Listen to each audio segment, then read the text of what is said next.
Now that is how I plan my life and how I actually stay organized. That is the secret sauce, if you want to call it. It's no more a secret, but it never was really.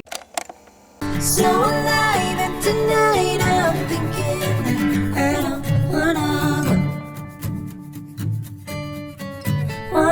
go. What's up everyone, welcome back to June Journey series. I can't believe we are on day 25. That means 5 more videos and that's the end of June Journey. In today's video, I thought I will share my planning routine, which I can't believe I've never done before. I don't think I have. And that is crazy considering how much I enjoy planning and even share a lot with all of you on my channel. I have so much planning related content. I even have made a playlist of that, which I will link up here. But the point is, it can get overwhelming even if you go through all my videos and you'll be like, wow, like there's some 100 things that she does. How does it work? And I thought, of course, it's not like everything I'm sharing in the video. Since the past 2-3 years, I'm using each and every planning method. I mean, that's not even practical, right? It's just my planning routine keeps changing, just like my normal life routine. So I thought I will share my current planning routine with all of you. I'm sure it'll give you a clearer picture of how I stay organized most of the time, which I know is one of the most asked questions when it comes to any of my Q&As. So this video will literally answer all of that, because I feel I'm organized because I plan well. And if I don't plan well, I'm not organized. That's how it works for me. And the steps I do in my planning routine are actually very minimal, but I feel each step is quite detailed. It's a very effective planning routine that works for me, and it's quite unlikely that the exact thing will work for you, because all of us have different ways to plan and just organize our lives, right? So just take what you can from this video, apply other things that I would have spoken about on my channel, and just mix and match until you find your ideal planning routine, because no one planning routine is the ideal one, right? Like, you have to formulate your own planning routine that's going to suit your goals, your lifestyle, your personality. So if you are interested in knowing what my planning routine is and how I stay organized, then please continue watching. Okay, so mainly I have only 3 steps in my planning routine, okay? But before I even begin with the planning routine, I just want to put it out there that for me at least, there is no point of doing all this planning if I haven't set any goals. I mean, think of it, if you don't have a set location marked on your map, you are just going to travel all around, lose a lot of time in the process, and maybe eventually reach that location. And that's how I see planning and goals. If I don't have any goals set, my planning is just going to go for a toss. So first thing, before even beginning with planning routine, I set my goals. Again, I have done a detailed video on that, which if you haven't watched it, I will link it up here. But assuming you all have set your goals, you know what you want to achieve this year, then the first step that I do at the end of any month or beginning of a month, I reflect on how the previous month went and jot down fresh new goals for the coming month. And I do that in my Ink Bucket 2021 planner. And you would have witnessed it live, quite literally, if you watched any of my previous Plan With Me live streams. I'll again have a playlist linked here in case you're new here and you just want to see how literally I go about the process of planning every single month. I do cover it in detail in those live streams. So yeah, that's what I do. I have a section in my planner where I just have like a monthly to-dos and my monthly priorities. So I set all of that in my planner. Now, once I know what my monthly goals are and to-dos are and all of that, the second step is where I flesh it out even more. And I do that through a method called as Kanban planning on a website or app called as Notion. Kanban helps you visualize and break down large complex projects into manageable bite-sized tasks. I have spoken about Kanban planning quite a bit on my channel. I remember doing effective planning tools back in Vlogmas, which I will link up here. I've even done another video called as Plan Your Dream 2020, where I set a physical Kanban board. You can even check that out. I will again link it up here. But this time I don't have a physical Kanban board. I use a digital way of Kanban planning. Again, you can do this on apps like Trello, but I personally really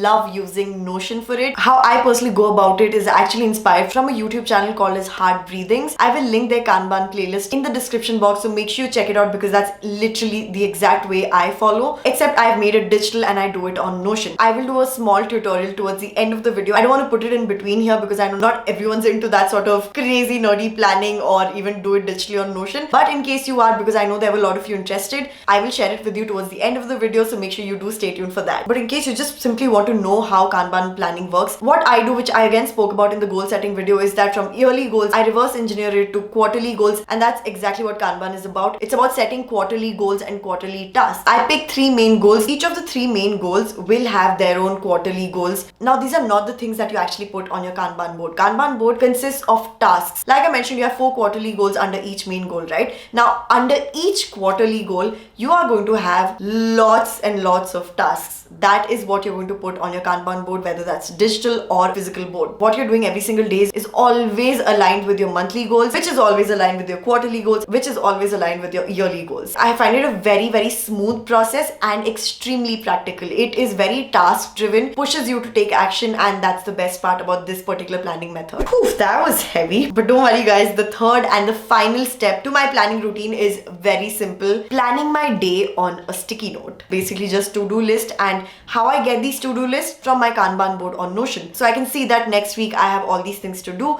So every night I just sit, I make a to-do list on my sticky notes depending on whatever is there on my Notion Kanban board. Sometimes I go ahead and plan the week using a weekly pad like this. I feel the third step is not fixed for me. I use different medium, like sometimes it's a weekly pad, sometimes it's sticky notes, and sometimes it's journal. Even here I love writing down my to-dos for every single day. Sometimes it's even to-do list on my phone. So the medium keeps changing, but the technique or the method of taking all my important tasks from my Kanban board to my to-do list remains the same no matter what medium I'm using. So sometimes even when I don't have a set routine, when I look at my sticky note, all I know is that, okay, Meghna, do whatever you want, but make sure you get all these things done in your sticky note. And that is it guys. Like I said, it has very minimal steps, but I do understand, especially the Kanban board section can seem like a lot, but trust me, it's a one-time thing that you have to do at the beginning of the year. You can even start now because we have the next 6 months. It's a beautiful time to start. There is another platform which I use solely for my work, which is YouTube and even Instagram now. And if you've been part of this community for a while, it's no surprise what this app or software is going to be. It's called as Asana or Asana, however it's pronounced. Everything surrounding my work is on Asana, and whoever I've introduced this app to and taught them how I use, they've all fallen in love with it. So do give it a shot. It's a beautiful project management app or website. I personally prefer the website. It is so flexible. I'm not going to talk a lot about it because I've spoken so much about Asana. And if you're curious on how exactly I use to plan my content and do everything work related on Asana, I will have this video linked up here or down in the description box, and that will guide you on how exactly I use Asana. So yeah, that covers how I plan my life and work on all sorts of platforms, digital, physical, everything. Before ending the video, I want to quickly show you how I'm using the Kanban method of planning on Notion. So let's go. Okay, so this is how my Kanban template looks. This is something I created by myself after modifying the already default Kanban template that you do get on Notion. But for your convenience, I will also share this particular template that I use personally. Make sure you check the description box and you should find it. So this is how the template looks. Now, of course, you can go ahead and change the cover of this and change the icon. All of that customization is completely up to you. Few things that you might want to change is, of course, the heading. You can make it whatever you want. What I personally like to do is put as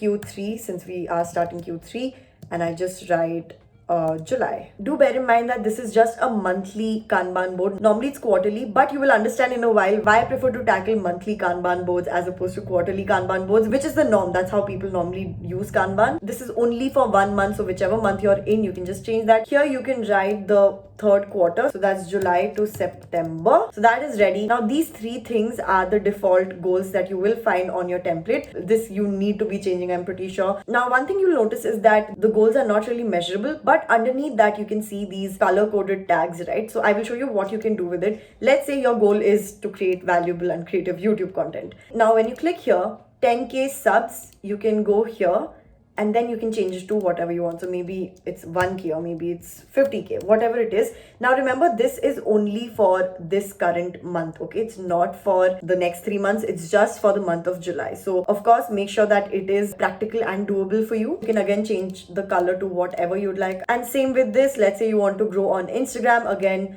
you can go to properties, click here, change whatever follower count you want, change the color if you'd like. You can even change the icon. And I prefer having the third goal as something to do with more of my personal health. So that's mental health, physical health, more to do with my hobbies and skills, just something that's not work related. Again, it's personal preference, so you can just keep it whatever you want.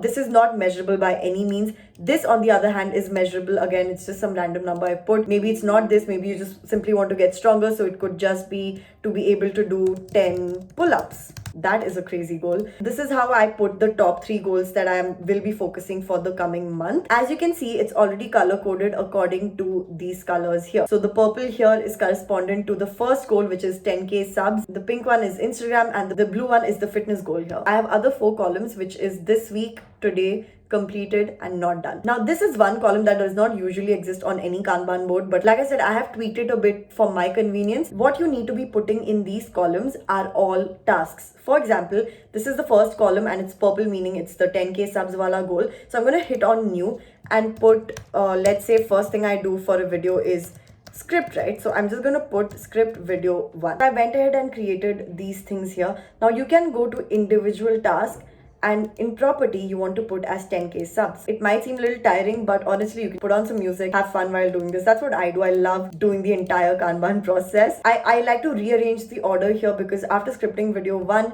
I prefer to, let's say, shoot that particular video. So I'm going to put shoot here and then edit that particular video and then post it. This depends on individual workflows. For some of you, maybe you want to script everything together. You want to batch shoot a lot of videos. So I just feel it's nice to order it according to your workflows, just so that it's easier to shift it around. Okay. Now the same thing again with Instagram. You're just going to put, let's say, shoot picture 1. Or maybe you want to ideate 10 pictures. Why 10? Because maybe that's the number of pictures you're planning to put on Instagram. So forth. Again, you can go here, go to property and select 1k followers because these are the tasks for that particular goal. So this process you only do once a month, right? So it might seem like a lot, but you're only doing like once a month and it's probably just going to take you 1 hour or so. Now, every single day and every week, what I like to do is look at all these things. And what I'm going to do is, I know it's July 1st week. I need to definitely be scripting video 1. I also need to be scripting video 2 because I need at least 2 videos ready. So this week you have all these things with regards to your purple colored goal. Now, of course, we don't want to focus on one goal itself. So the coming week, I also know that I need to put up, let's say 2 pictures. So I have to shoot these 2 pictures. So yeah, you just basically move around all these tasks to this week. Maybe you're not starting your gym. For example, week 1, for whatever reasons, maybe some emergency, you can't do meal prep and you can't work out. Okay, so I'm not going to shift these tasks to this week. Now every night what I do is I don't look at this section at all because, well, I've already taken care of it and I only need to focus on this week. So that's why I love this week section. That's why I personally use it, because otherwise I'm very overwhelmed looking at everything here, which by the way will be much longer than this. It'll be super long. So just looking at the week gives me a more digestible way to go about my week or my day. So today I just need to shoot picture 1. Since I'm shooting, I also want to shoot video 1 and I want to script video 1. And once you complete it, you're just going to, well, shift it here. And anything, let's say you could not shoot video number 1, you're going to put it to not done. And I feel this has changed the game for me. I hope this video was helpful and you got a better idea of how I remain organized and plan out my entire life. My planning routine does tend to change from time to time, but for the most part, it's been the same for a while. Please do give this video a big thumbs up, and if you have any suggestions for future planning related content, do let me know, because I'm right now sort of confused, like, haven't I covered everything? So in case you want to see something specific planning or even productivity related, then make sure you do comment it down below. And of course, as usual, make sure you're subscribed, be part of the Meg fam, and also follow me on my Instagram for daily content. With that being said, I will see you all tomorrow. I'm doing another real-time Q&A video, and these questions are solely related to my work. So maybe you're an aspiring YouTuber or content creator and you just want to know how things work, what equipments I use, how brands work, like anything and everything. You can drop in those questions on my Instagram. I think the story will still be up by the time this video goes up. Make sure you do put your question in there so that I can have a chance to answer them in tomorrow's video. And that's it. I hope you have an amazing weekend. Till then, stay happy, positive and blessed, and stay safe. Bye.